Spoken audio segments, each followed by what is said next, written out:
Donc on va commencer tout de suite.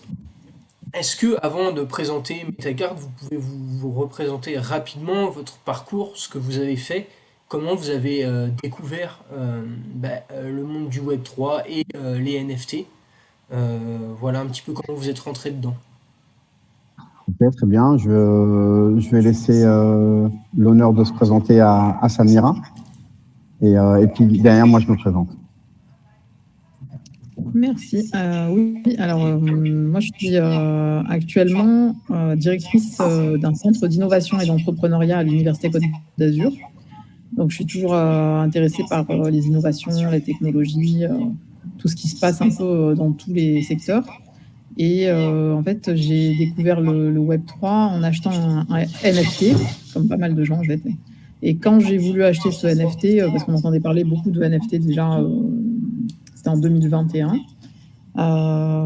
j'ai découvert toute la machine qu'il y avait derrière, tout le potentiel de la blockchain, toute, tous ces développements, toutes ces expérimentations qui sont conduites actuellement par tout l'écosystème français et international. Et j'ai été passionnée par le sujet, je me suis même certifiée. Et ensuite, j'ai rencontré Kader avec le projet Metacard, qui est, dont on va parler. Hein, et, pour moi, c'est le projet qui fait vraiment le lien parfait entre la technologie et les usages. Parce que c'est les usages de la techno qui vont faire que ça va se répandre et que ça va se diffuser. Et ce projet-là était vraiment la synthèse parfaite, comme on va pouvoir en parler plus en détail après. Mais du coup, c'est intéressant parce que tu as commencé dans le Web3, si je puis dire, en passant par les NFT, là où beaucoup sont quand même passés par les crypto-monnaies à la base. Comment ça Oui. s'est, comment tu t'es dit, ah ben je vais acheter un NFT. Parce qu'en fait, comme je te dis, hein, je m'intéresse beaucoup à la tech et les NFT, c'est un sujet qui est quand même incontournable Ouais. depuis quelques années déjà. Et je m'y intéressais de loin en loin. Et je me suis dit quand même, il faut que je fasse l'expérience de ça. Et un beau matin, j'ai un ami qui m'a envoyé un lien vers un NFT qui a été lancé le jour même avec un temps limite, une whitelist, enfin tout ce qu'on connaît maintenant très bien du parcours dans le Web3. Et effectivement, j'ai mis une journée, parce que j'étais en train de travailler en parallèle, évidemment, pour pouvoir acheter ce NFT. Et concomitamment à l'achat de ce NFT, évidemment, j'ai découvert les crypto-monnaies, parce que je ne pouvais pas l'acheter sans crypto. Donc oui, effectivement, je suis pas rentrée par les cryptos,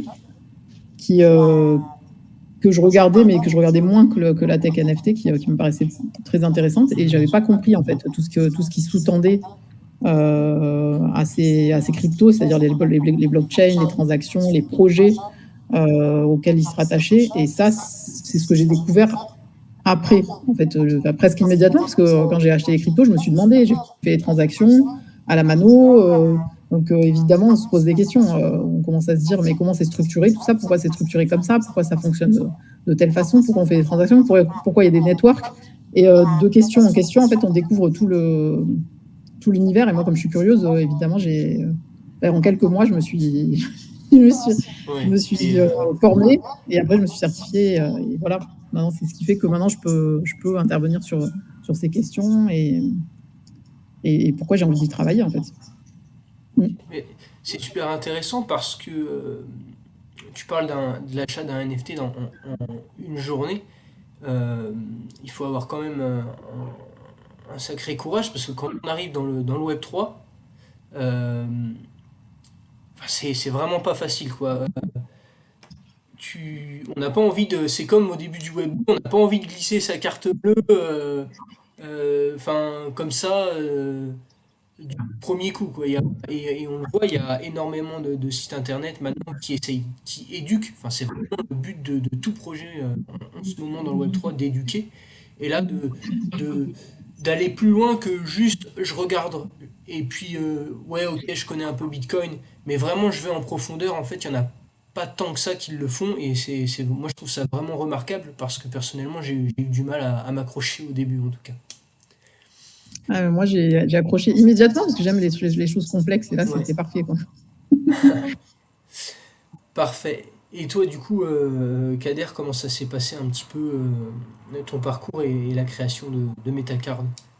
Bah écoute, moi c'est très simple, je suis un pur entrepreneur, puisque ça fait plus de 24 ans que j'entreprends, donc j'ai eu de la gestion de la micro à la petite et la moyenne et la grande entreprise. Mes dernières activités m'ont permis d'avoir des entreprises à l'international, notamment au Portugal. Et si tu veux, moi j'ai connu cet univers de la crypto-monnaie, de la blockchain, par l'intermédiaire d'un ami à moi, qui est le parrain de mon fils, et qui m'a fait découvrir ça il y a un peu plus de 2 ans aujourd'hui. Et moi, pour moi, comme la plupart des personnes, c'était pas palpable, c'était incompréhensible. Ouais. Et j'avais aussi cette connotation de quelque chose d'un peu bizarre, de spéculatif.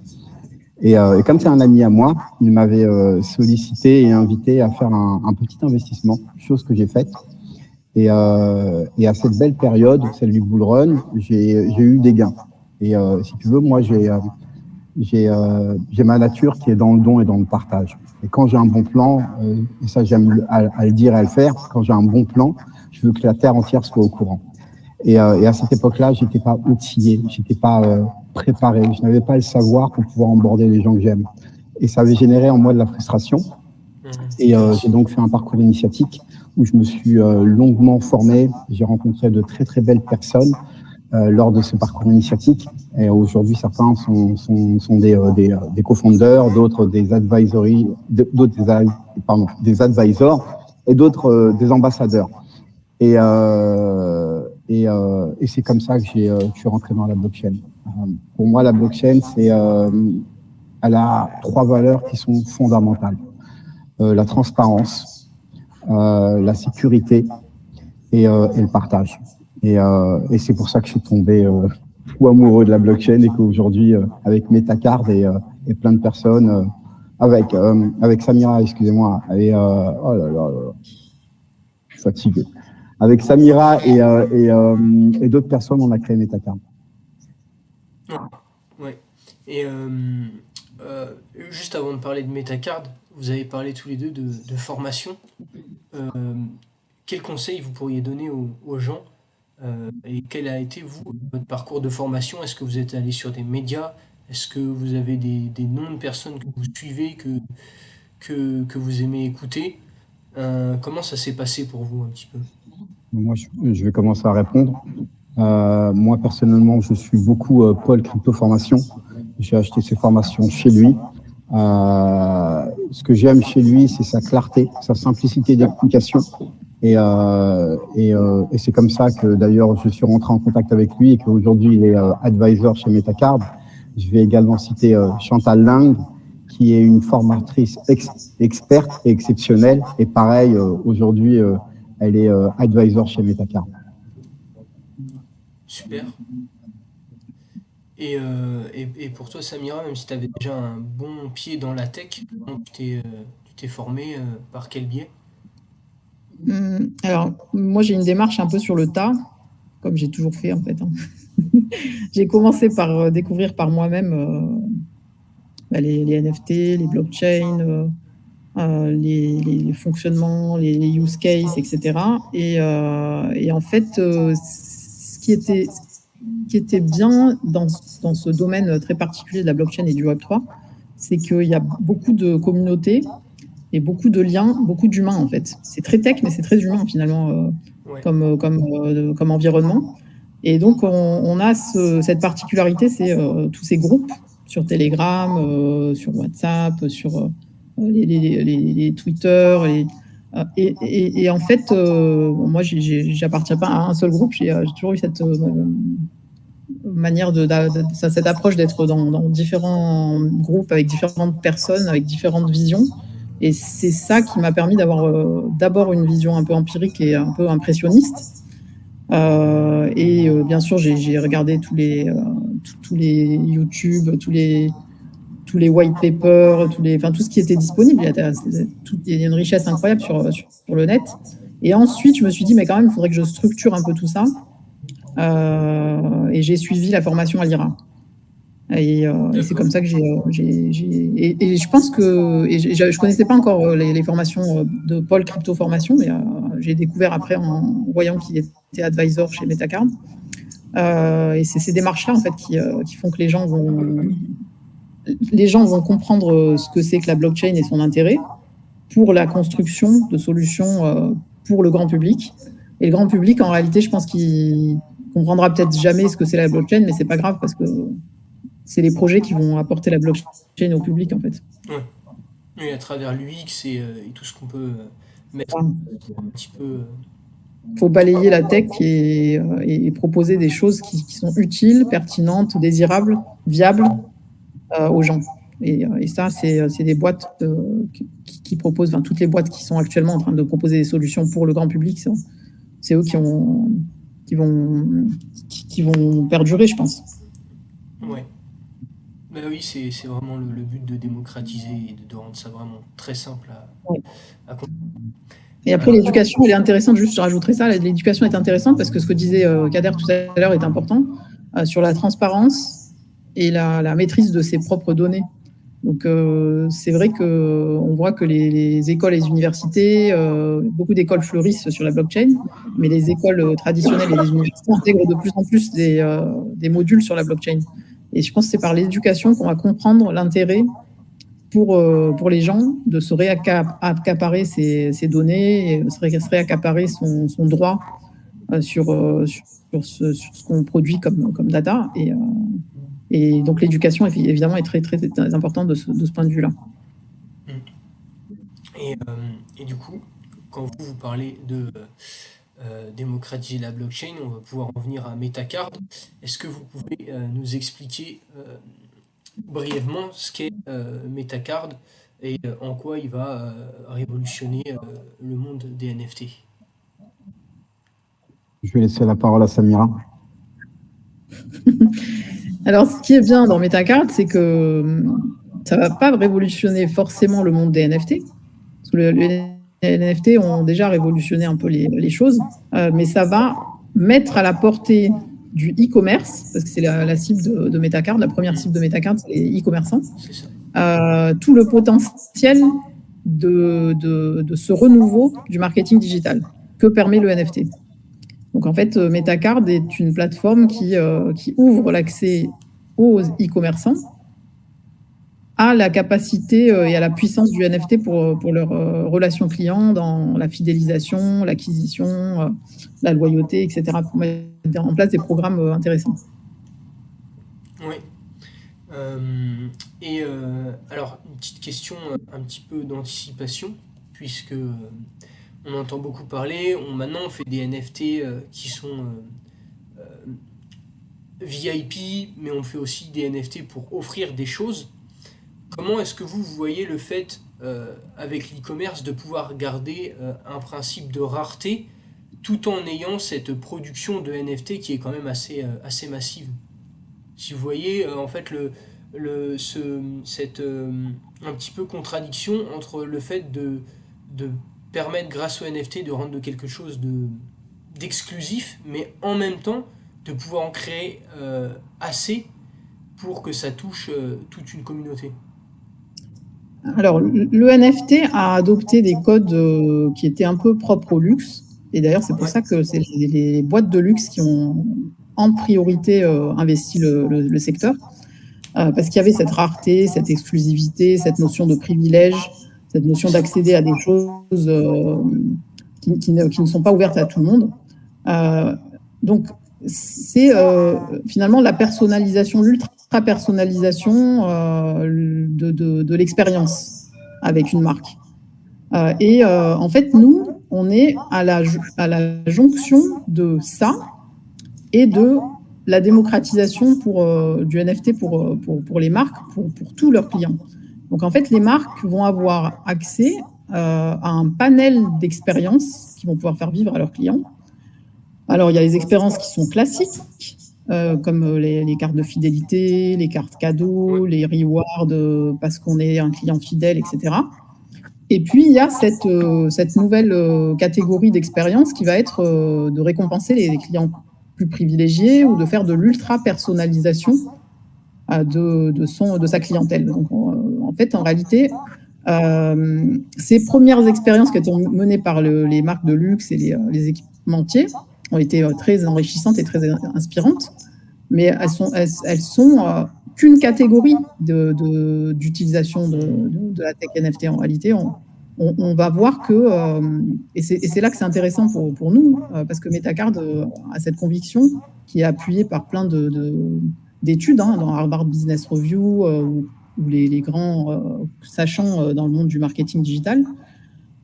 On sait que le NFT va remplacer tout ce qu'on connaît qui est plus ou moins matérialisé, la carte de fidélité, les papiers pour aller chez Sephora pour avoir son bon d'achat, les cadeaux, les cartes cadeaux, etc. Tout ça, ça va être remplacé en réalité. Et il y a des exigences environnementales qui sont également là et qui poussent vers cette dynamique.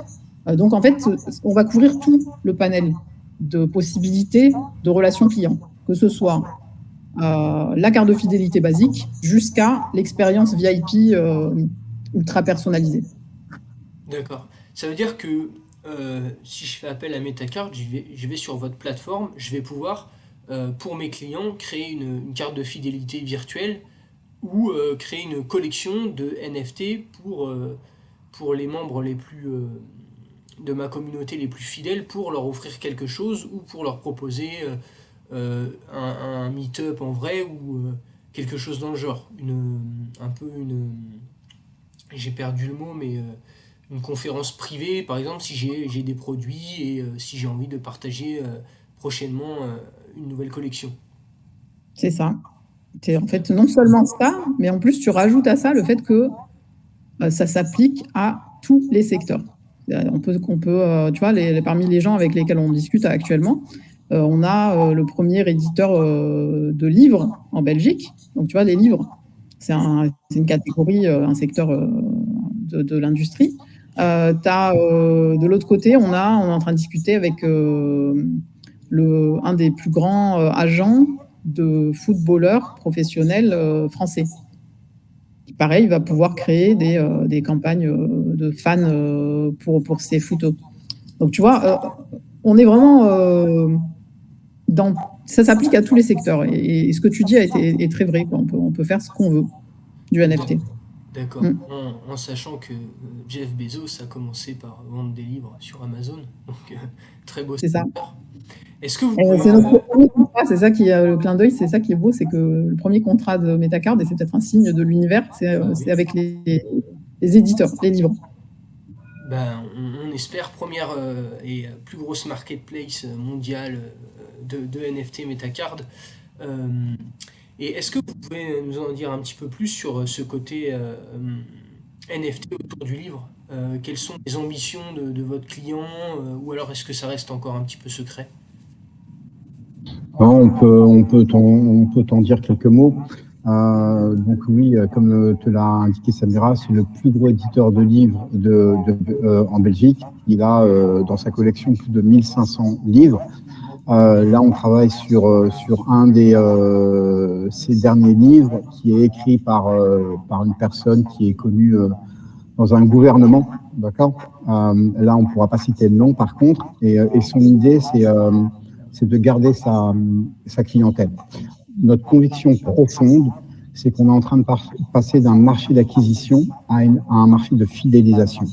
Et donc, le NFT sur lequel on travaille donnera un droit d'accès en priorité à acheter ce livre, à participer à des séances de lecture avec l'écrivain, à avoir son livre dédicacé, mais également, c'est une carte de membership. Donc, ce qui va permettre à la communauté de pouvoir choisir les prochains styles de livres que l'éditeur va signer, que ce soit du roman, que ce soit un livre dans le domaine policier.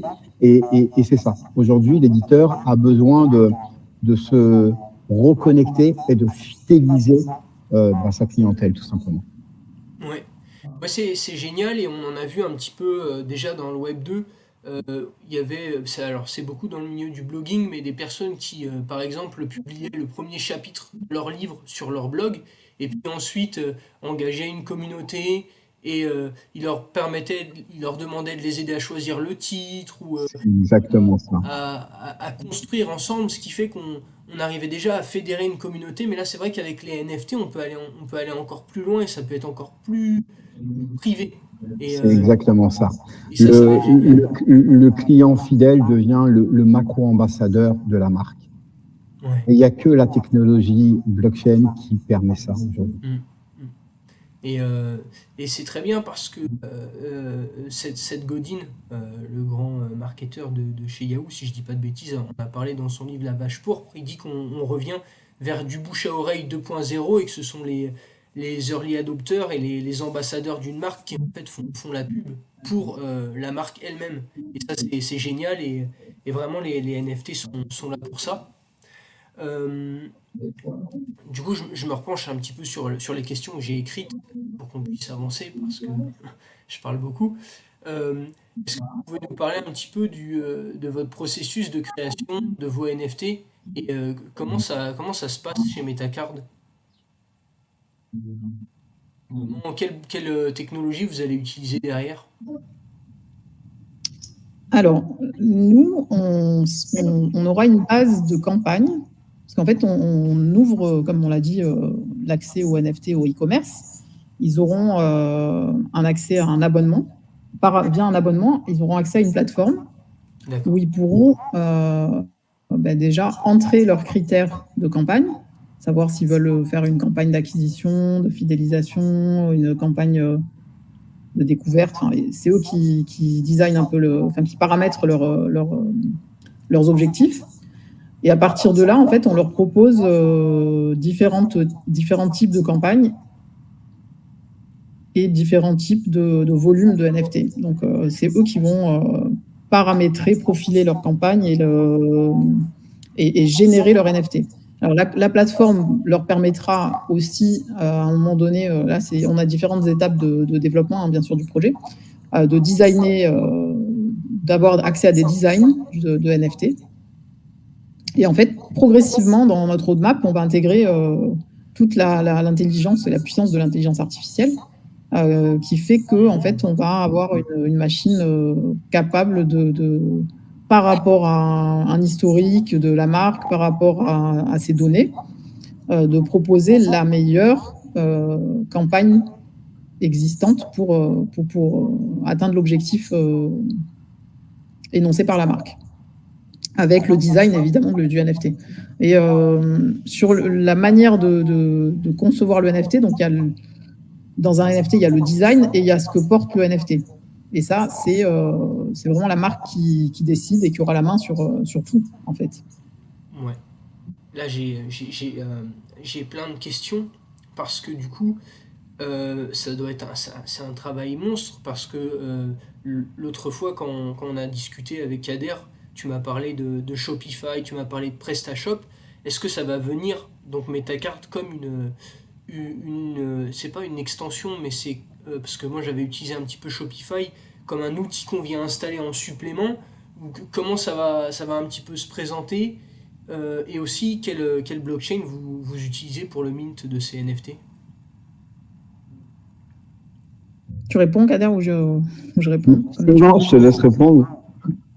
Et en fait, oui, on se connecte. Alors, dans notre stratégie de déploiement, on va s'adresser déjà effectivement au e-commerce qui utilise Shopify Ouais. via tout simplement un API. En fait, hein, ça sera vraiment très simple à mettre en place. D'accord. Ouais. C'était quoi la deuxième partie de ta question? Je ne me rappelle plus. Et la deuxième partie, c'est quelle blockchain vous allez utiliser pour Ah faire oui, la blockchain. ce mint? Alors, on est sur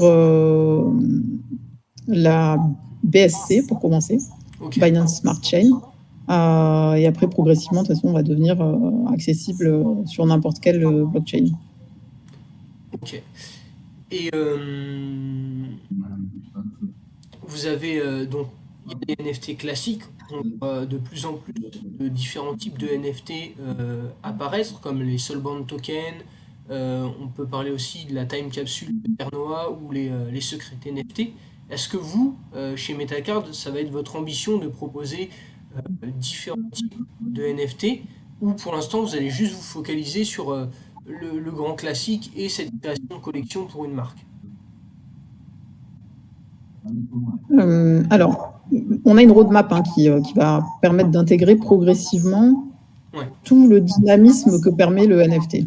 Donc, en l'état actuel, évidemment, on va intégrer toutes les catégories et toutes les particularités de NFT, que ce soit les NFT classiques, les Soulbound tokens ou les NFT qui permettent d'encapsuler des informations et de les transmettre, de les transmettre même patrimonialement.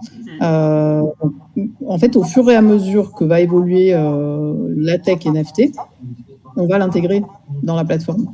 On va donner accès à tout le potentiel au fur et à mesure qu'il est solide, testé, sécurisé et prouvé. Parce que tout ça, c'est encore en construction permanente.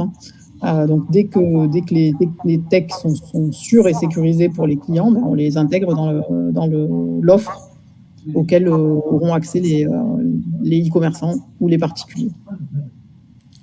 Très clair. Ok. Est-ce que, parce que vous venez de parler de roadmap, est-ce que vous pouvez nous dire un petit peu les succès majeurs qu'a déjà connu Metacard et l'objectif un petit peu plus, enfin les prochains objectifs que vous comptez atteindre dans les prochains mois?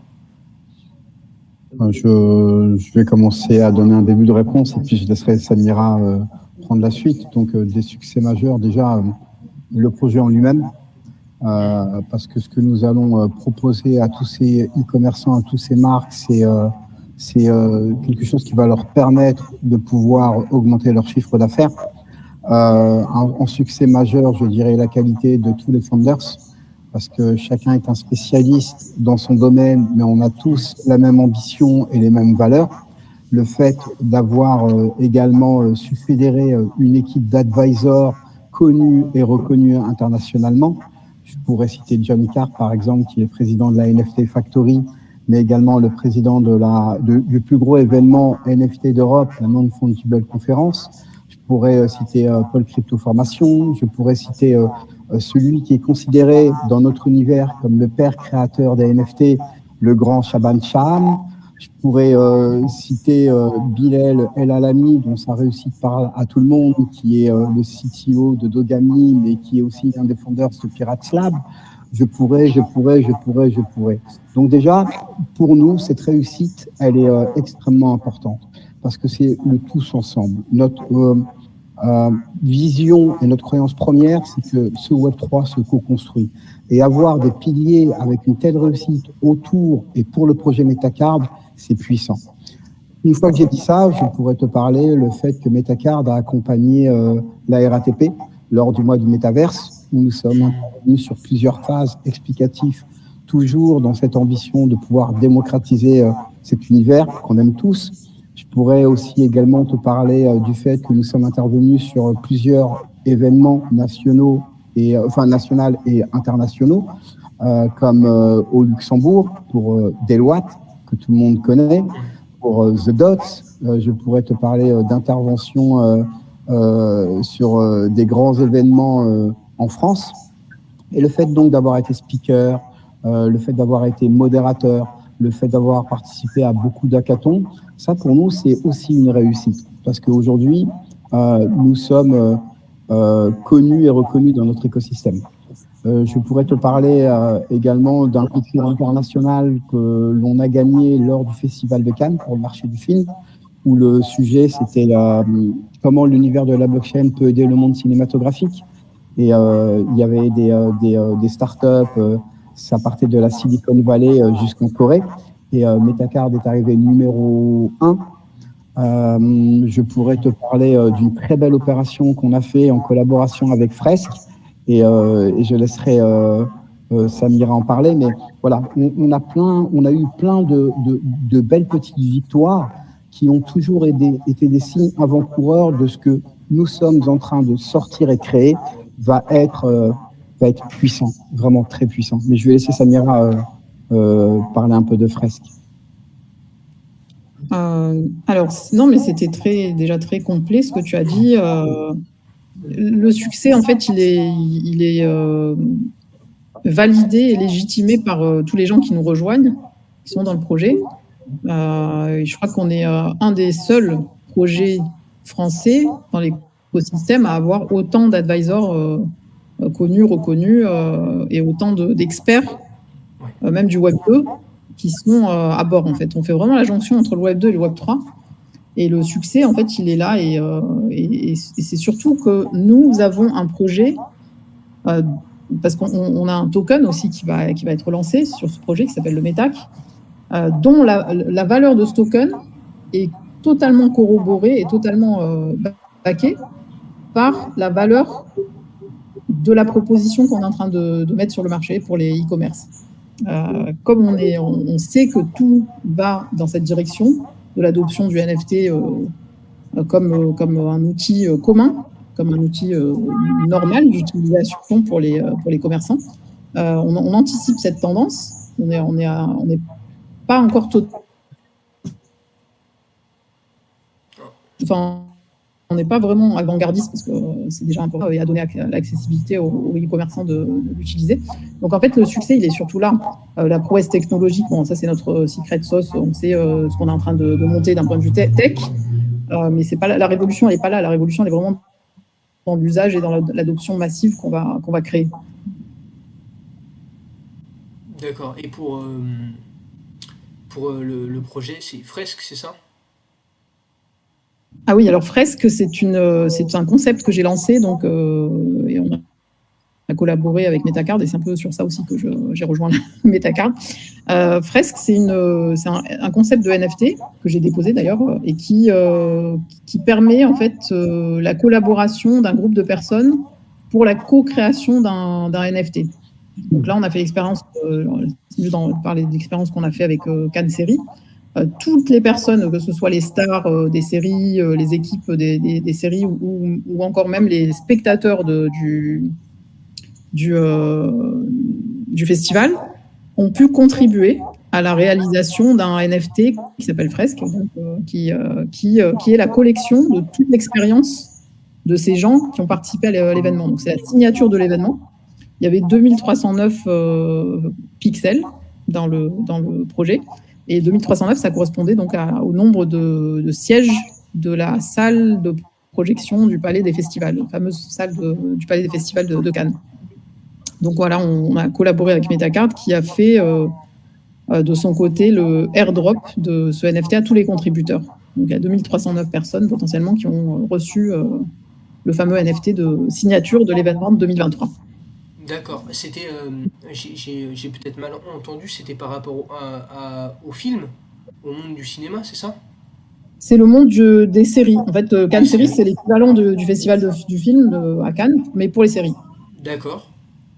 D'accord, ok. Et donc vous avez, si je comprends bien, vous avez regroupé euh, donc toutes ces personnes talentueuses pour leur permettre de créer un NFT et pour y apposer leur signature. C'est ça. Une signature visuelle, hein, parce qu'en fait, c'était des contributions photos majoritairement. Et donc, en image macro du NFT, on a le logo du festival. Et en image micro, on a l'intégralité des contributions des stars, des spectateurs. D'accord. Et ce NFT, les possesseurs ont quelque chose en plus ou là c'est plus un NFT symbolique? Non, c'est un NFT unique et symbolique. Il y a un exemplaire. Les contributeurs reçoivent un autre NFT en réalité qui a été designé par Metacard. Mais le NFT unique, nous sommes en train de voir comment on peut l'exploiter, entre guillemets, lors d'une vente aux enchères organisée par la ville de Cannes au profit d'une des associations de la ville de Cannes. Donc ce sera une association qui est soit caritative, soit qui aide les artistes émergents. D'accord. Et c'est très intéressant qu'on arrive sur ce point un petit peu du don des associations. J'ai eu la chance hier d'aller à Pompidou voir l'exposition NFT et comme comme vous, on voit que beaucoup dans l'univers des NFT, les artistes, le fait de faire des dons grâce aux récoltes de fonds des NFT, c'est quelque chose de très important. Est-ce que chez Metacart, ça va être vraiment un des points fondamentaux de se dire que vos NFT, vos créations pour les entreprises vont permettre de financer des associations un petit peu partout dans le monde. Comment est-ce que vous voyez ce côté-là un petit peu? Bah écoute, c'est très simple. Nous avons déjà signé un partenariat avec une entreprise française qui elle, justement, tu sais, quand tu fais tes achats à Carrefour, on te propose de pouvoir rajouter un petit euro symbolique et cet euro-là va dans l'entreprise et charge à elle de redistribuer. Donc nous, on a déjà créé et signé un contrat avec elle. Donc sur chaque NFT revendu, il va y avoir sur les fils de Metacard un pourcentage qui lui est attribué. Et c'est elle qui redistribue directement aux associations. Donc elle est sur une quarantaine d'associations qui ont des actions humanitaires un peu partout dans le monde. Une fois que j'ai dit ça, il va y avoir bien sûr d'autres actions. L'objectif, c'est qu'en fin 2024, on commence à parler de la création d'une fondation. Mais là, c'est vraiment prématuré. Mais le mouvement du cœur chez Metacard, d'ailleurs, si tu peux voir le logo, c'est un cœur. C'est ce qui nous motive encore plus à avancer et à construire cette belle entreprise. C'est ouais, c'est génial et du coup c'est bien puisque on va pouvoir passer un petit peu sur vos objectifs futurs. Donc cette potentielle création d'associations, je suppose que ça en est un. Est-ce que vous pouvez nous en partager d'autres un petit peu? Quels sont les prochains grands goals que vous avez chez Metacard? Alors c'est très simple. Tu sais, quand tu lances une start-up, ce qui est hyper important, c'est de comprendre le marché et d'être en phase avec le marché, le go-to-action. Aujourd'hui, nous, on est en phase avec le marché. Donc, dans une start-up, c'est d'abord la tech. Il faut que la tech, elle réponde à toutes les attentes et tous les besoins de tes clients. Donc là, nous, on démarre notre ICO, donc avec une whitelist. Et je peux t'annoncer d'ores et déjà la date, le 17 mai à 17h. Et toute l'année 2023-2024,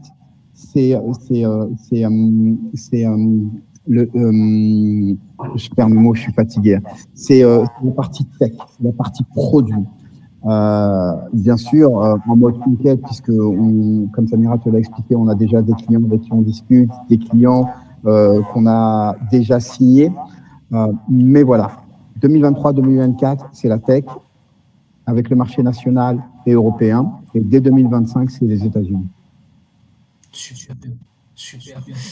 Écoute, on va pouvoir conclure sur ça. Un grand merci à vous pour le temps que vous m'avez accordé. Est-ce que vous pouvez nous donner un petit peu des informations? Où est-ce qu'on peut vous retrouver sur LinkedIn, où est-ce que vous êtes présent? Voilà, pour si les gens qui vont lire l'article qu'on va écrire et cette interview ont envie d'en savoir plus sur Metacard et sur le token que vous allez prochainement lister. Alors effectivement, on est présent sur les réseaux sociaux. Donc on a un Twitter, un Instagram, un LinkedIn, un Medium. On a une chaîne YouTube et donc on va être présent sur tous ces canaux pendant la campagne qui s'ouvre, qui est déjà ouverte en réalité, qui est lancée. Et on te poussera tous nos liens, Sacha. Ouais, avec grand plaisir. Et sites internet. Comment? Vas-y, dis-moi. Et en fait, toutes les informations plus documentées, sur le white paper, le pitch deck, le two-pager, etc., la tokenomique, enfin toutes les informations dont ont besoin les gens pour rejoindre le projet sont disponibles sur le site web. Super, super. On glissera tous les liens dans l'article et dans l'interview. Juste une dernière chose. Vous proposez donc des services de création de NFT aux e-commerçants. Mais est-ce que vous, pour votre propre communauté, vous allez, je suppose, créer aussi un petit peu des NFT pour fidéliser vos early adopteurs et vos plus grands fans? Comment ça va se passer pour vous? Mais c'est clairement ça, hein. Tu sais, moi, on ne peut pas prétendre d'offrir un service de qualité si on ne met pas en place un service de qualité à notre communauté. Donc, on a déjà fait des tests, on a déjà offert des NFT personnalisés, on a mis des challenges. Et il y a plein de belles actions qui vont se mettre en place pour notre communauté. Mais je ne peux pas t'en dire plus parce que ça, je dois le partager à la communauté en direct. Ouais, je comprends. Eh ben, super intéressant.